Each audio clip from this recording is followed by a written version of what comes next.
Hey guys, welcome back to Barry's Corner. It's Emily here, and today I'm going to be showing you guys all the books that I read in January.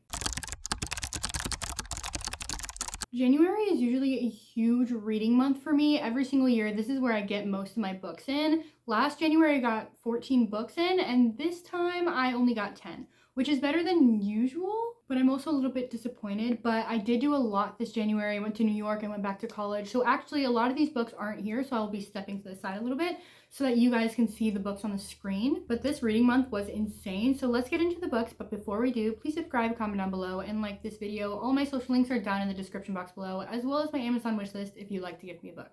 Now let's get on to the video. So the first book I read this month was Icebreakers, and this book has been literally everywhere. I wanted it for Christmas. My boyfriend got it for me for Christmas, and I immediately read it. It basically follows this girl named Anastasia and this guy named Nathan, and she's an ice skater. He's a hockey player. They go to the same college, so it is a new adult romance, which I love. And something happens with their skating rink, so they actually end up having to share a skating rink, and then something happens to her partner, which is a huge plot twist, and Nathan starts ice skating with her. This book, I cannot believe I waited so long to read this book. 5 out of 5 stars. Like, absolutely amazing, stunning. This is what I want a new adult romance to be. Anastasia, she is one of my favorite main characters that I've ever read about. She's just so spunky and like lively and can like talk back to Nathan, which I really, really enjoy. But Nathan is also, he's spunky in his own way, but he's also so soft for her. And you know, I love that trope. I have 2 favorite things about this book. One, the spicy scenes. I really love a good balance between romance and spice, and this book definitely had it.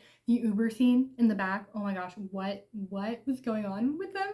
I love that scene. I don't know why, I just do, but it was so perfectly balanced with romance. Then the next thing I really loved is the family aspect to it, like the friendship found family, like you got to know every single one of the side characters. I loved Anastasia's best friend, and I also love that we got to know the entire hockey team. This is actually a first in a companion novel series, kind of like the deal. So I think we're gonna see a little bit more of the hockey team, but boy, was that found family aspect certainly there. I loved it so much. I loved Anastasia's. I don't know, I should probably look it up how to say it, but I loved her interaction with the hockey team as well, and it was just so amazing. I love it. I love this book, and it's just I love. The next book is Tangled in Tinsel, which I did not know much about this book except for that it was a Christmas romance where this girl is like an interior designer. She interior designs this like cabin, and it gets snowed in, and she's stuck there with 4 boys that all want her. And whenever I hear four boys that all want her, my mind automatically goes to like, oh, who is she gonna pick? Like, who is nice, who's toxic? This is more of like a novella, and it's definitely like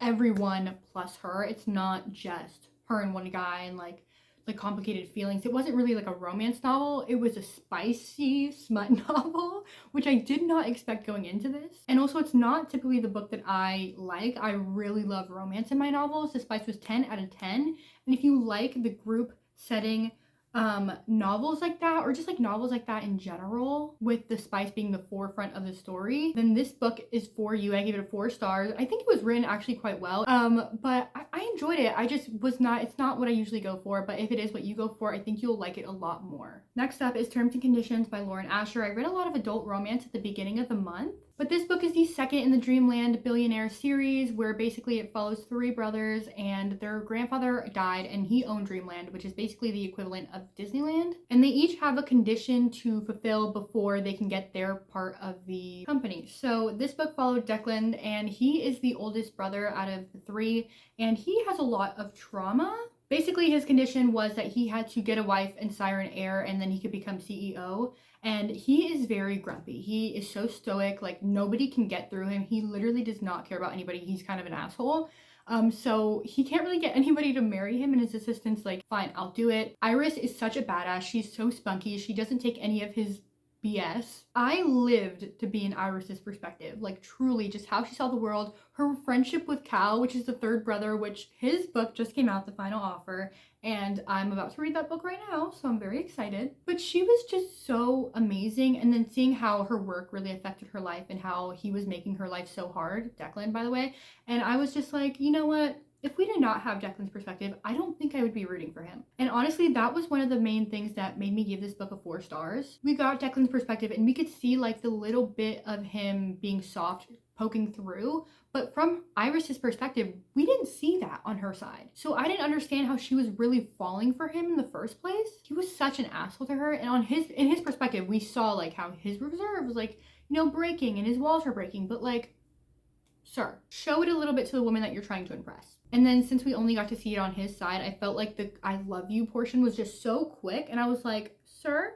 let's reel it in a little bit. 4 stars overall, but I'm so excited for the last book and I hope to give that one a 5 to 5. Book number 4 is Highly Suspicious and Unfairly Cute by Talia Hibbert. This is her debut YA novel and I actually bought this when I was in New York. Go watch my New York vlog. I'll leave it down in the description box below. And I went with my friend Megan here on BookTube, Head Over Books. But I told her that I really wanted to get into YA a little bit more and just delve into different genres, which you will see by the end of this vlog video. You will see how much of the different genres that I tried to go into. So I picked this book up and let me just say that the writing in this novel was not as her usual like adult fiction writing. I mean, it makes sense since this is YA, but like if her name wasn't on it, you could not tell that this was the same author. But let me tell you what this book is about. It's about this girl named Celine and this guy named Bradley. We follow both perspectives and Celine is a weirdo and her and Bradley used to be childhood best friends until one day he left her for the popular crowd and she was really upset about it and she thinks that he doesn't really like her anymore and that's her point of view. And then she goes for this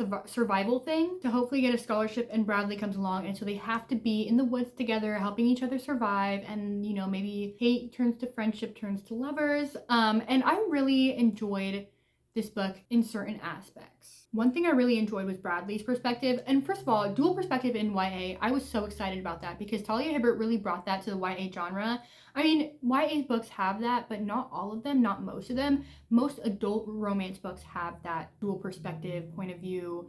And I love that and I think that's why a lot of people love adult romance, and so for her to bring it into YA was really, really cool and I definitely loved it. Bradley's point of view was my favorite. If I could stay in his point of view forever, I would have been totally happy. He also has OCD, which I really love that portrayal. She also has OCD, she found out, Talia Hibbert. The representation in this novel was just phenomenal. As always with Talia Hibbert, he was bi, of course they're Black main characters, but the issue really arose in Celine's perspective. I didn't hate it, but I definitely didn't love it. She was kind of annoying to me. Very young, and I know it's YA, but you can be like a mature 17-year-old. You know what I mean? If you like Talia Hibbert, definitely give the book a try, but it wasn't my favorite of hers at all. I gave it a 3.5. It was definitely fine for a YA, but definitely not the best. Next up is Convenience Store Woman, and this is where the other genres come into play. This follows a girl named Kiko, and she's a Japanese woman that really loves being in a convenience store. Like, this is where she thrives. But everybody around her is like, this girl is so weird. Like, she needs to get a husband. She needs to get a proper job that like pays her a good salary.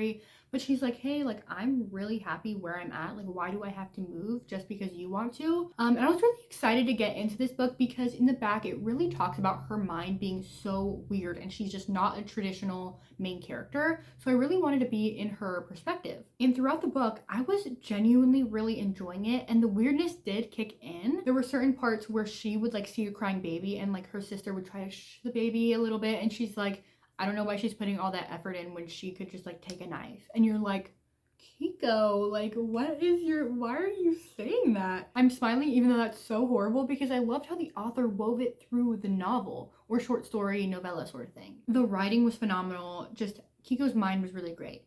Now, the last third of the book or fourth of the book was where I was like kind of falling out of love with it a little bit. At this point, there was a guy introduced into the story and I didn't really love his aspect of it. And then also I was just like, where is this book going? Like, what's the point? How is this gonna end? Because of Kiko's weird mind, I kind of just thought like, okay, this ending is gonna be really weird. Like she's gonna do something stupid, not stupid, but just like dangerous or like something that people wouldn't normally do that would get her into trouble. But the ending, I mean, like it made sense, but it really made me think like, what was the point of this novel? Was it just purely for entertainment? Was there like a point that we were supposed to like delve deep for? So I ended up giving it a 4 stars. It was definitely entertaining in a sense, but the last part of the book really lost me and I just didn't end up enjoying the ending. Now the next 3 books I actually read for a video, so I won't be going too deep into them, but the first one is 5 Total Strangers, which is again with the genre switch, a thriller, and this follows a girl named Mira and she has to get home for the holiday. Her mom is going through some stuff because her aunt died, and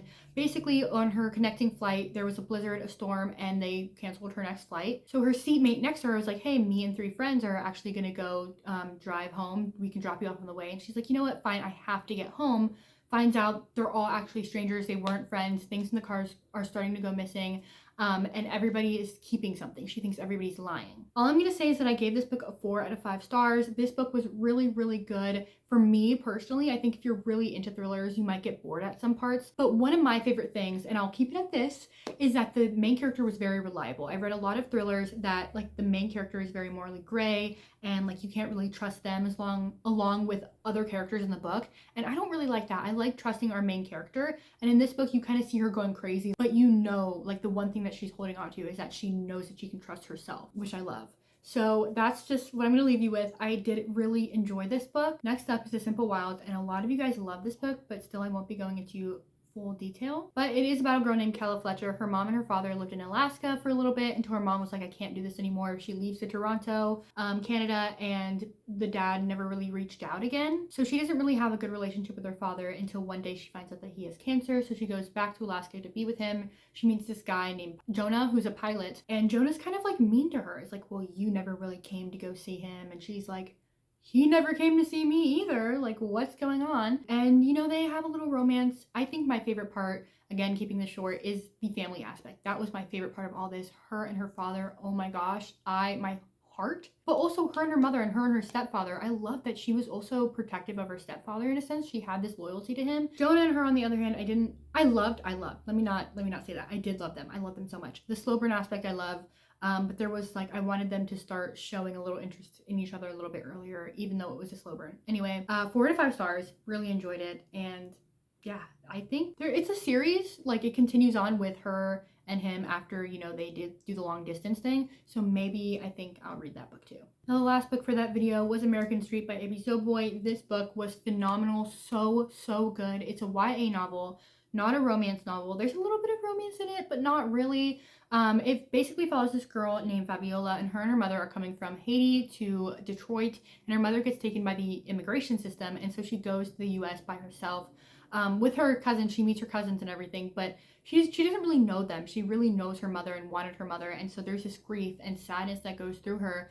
But also she's put into America in a place where there's high crime and a lot of drug deals, and it's very easy to get in touch with the wrong person. This book felt so personal to Abby Zoboy. It was so phenomenal. 5 out of 5 stars. One of the best books I've ever read that was YA. Honestly, one of the best books that I've read ever. And if this is on your shelves, please pick it up. Like, do it right now. But you will hear more of my thoughts in that video because I have so much to say. Second to last is a visual poem called Inheritance by Elizabeth Acevedo, and she is the author that wrote The Poet X and With the Fire on High. And this book, or this like short poem, was so phenomenal. First of all, actually the drawings and the art and everything in the novel was stunning. And basically it talks about the history of hair and talks about the complexity of Black hair and Latina hair. She kind of mixes it with prejudice and talks about the pain and the pride and the power, and whenever people tell her to fix her hair, they mostly mean to straighten it. And it was so beautiful to read. I read it all in one sitting in Barnes & Noble's. Again, it was a really short novel, or poem. I keep saying novel. It showed what people expect of her and what she really feels inside, the prejudice. There was a moment in the book that I really, really loved when it was talking about her and her husband, and he's Black, and they're like, why would you marry a Black man? Like, make your children's hair like that and like unruly and wild, and like basically they were saying like, why would you put two prejudiced people that are already up against the world together? And she's like, well, we can do that together, and like my children's hair are going to be beautiful. And she just is connecting hair to like everything, like prejudice, racism, the pain, the power, everything. And it was just really beautiful to read. Elizabeth Acevedo is a staple, and I love her, and you guys should read it, and you guys should read all of her novels. But 5 out of 5 stars. It was definitely just a quick read. Now lastly, I have a book that I actually read here in college, Renegades by Marissa Meyer. I tabbed it. It looks so beautiful. I love it. If you guys know me, I've had this book on my shelf since I was 14 years old, 14, 15. It has been years, and I never picked it up because it's just so daunting to me. And my friend Maddie is going to be so happy with me because I finished it and I definitely really enjoyed it. I knew I would. Basically, it follows a girl named Nova. It follows a girl named Nova, okay? And in her world, there are superheroes called the Renegades that try to help out with the chaos and balance. And Nova really doesn't like the Renegades because at the beginning there's a prologue that shows you that her parents died and the Renegades promised to be there and they weren't. And so she's a part of the Anarchist, and so Her job is to go and infiltrate the renegades and spill all of their secrets and take them down. And in there, she meets this guy named Adrian, and we get both of their perspectives. It is in third person, but we do get both of their perspectives. And oh my gosh, he is like the son of the two main renegades. This is YA, so it's actually quite easy to get into. And from the first moment, you are very much hooked. The moments between her and Adrian are so electrifying. They didn't even like kiss. They didn't even like hug like romantically. Even if they're just in the same room, Marissa Meyer writes it as if there is this huge spark between them that it's literally the sun. Like, you cannot deny it. It is a trilogy, actually, so hopefully I'll get enough of them. He doesn't even know that she is Nightmare. So basically, he's the Sentinel and she's Nightmare. These are like people that are like dressed up, but nobody knows who they are. So usually the renegades, people know who the renegades are outside of their mask, but both the Sentinel and the Nightmare, like, they're keeping their identity hidden, and they're both looking for each other, and they're standing right next to each other. It is so insane. There were constant moments in this book that I was just like, oh, I love everybody. I love everybody. But yeah, definitely give this book a try. Even if you don't like fantasy, it's so easy to get into, and I think you'll absolutely adore it. So those were all the books that I read in January. I loved this reading month. This month has actually been so insane. But yeah, let me know what you guys read in January. Let me know if it was a good reading month, a bad reading month. And yeah, I'll talk to you guys later. Please subscribe, comment down below, do whatever you want to do, and goodbye.